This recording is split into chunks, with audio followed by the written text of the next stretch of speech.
So good afternoon, everyone. My name is Martina Helmlinger, and today I'm speaking on behalf of the citizen initiative Grow Scientific Progress.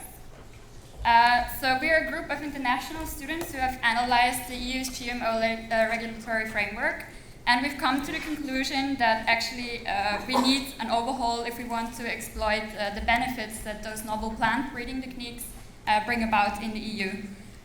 So in this pitch, I will provide an overview how we came to that conclusion, and also what particular improvements we want to suggest in the guise of our citizen initiative. So let me start with a quick illustration of the legal framework, just to recap really quickly. So on one hand, we have the Directive 2001/18, which legally defines what constitutes GMO and what doesn't. And coupled to this, the European Court decision of last year, which can be understood as the official interpretation of this directive in terms of novel breeding techniques. And the essence of these documents is that organisms obtained by these methods are basically to be considered GMOs, as you all know by now. Yeah. And the implications of this is that they are subject to those rigorous safety assessment procedures and authorization procedures, while this procedure may be proportionate for organisms that are based on transgenesis. We feel that it actually poses a disproportionate burden on novel mutagenesis-based techniques. Why is it disproportionate? Well, in fact, the organisms which are obtained by those novel techniques cannot be distinguished from organisms which are obtained by what is called traditional mutagenesis-based techniques, so by just applying radiation or chemicals. And these are, in fact, explicitly exempt from the GMO directive. And so from our point of view, it's highly logical to actually compare the novel plant breeding techniques to transgenesis. So in this light, there are three major pitfalls which we might pinpoint. So first, the classification definitions are somewhat ambiguous and also arbitrary, as I just explained. And in that sense, the directive, which is now 20 years old, is somewhat outdated and also doesn't have any built-in update mechanism. So this has led to still stand in the EU for the past years. And thirdly, most importantly, the focus is too much on the technique when it comes to the classification of mutagenesis techniques and what constitutes a GMO.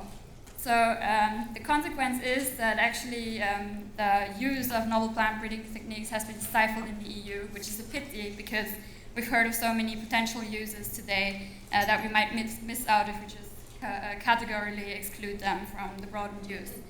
So we believe it is worthwhile to actually address these shortcomings, and we suggest to do this by actually proposing more clear-cut definitions and to get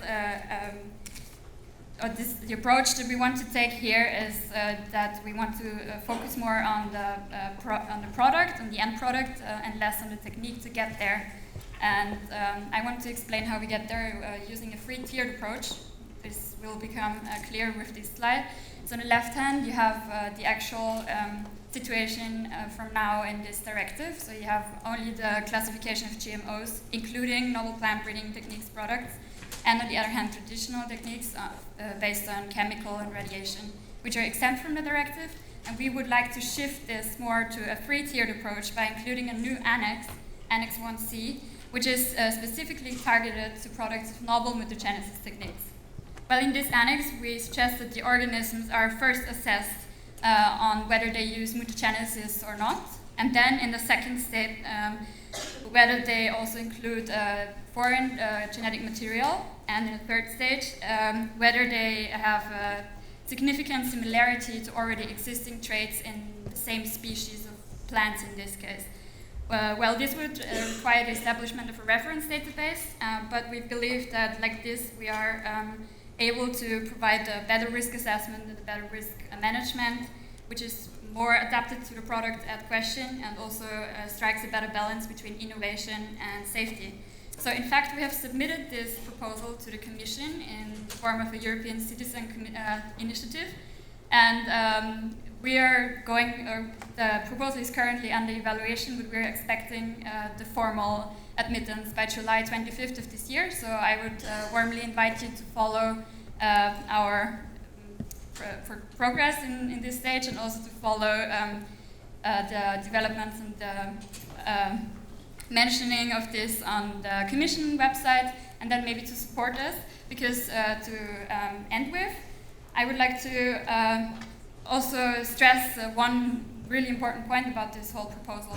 So it's not to really, so the goal of the proposal is actually to get the ball rolling, or to create a sense of urgency so that we actually get moving around this still stand that we had over the past year, and to actually create momentum, and to also create a public cloud by showing to the Commission that there's actually a lot of people who are like-minded and who want the EU to take a different approach, and a more forward-driven approach, but with precaution in this matter.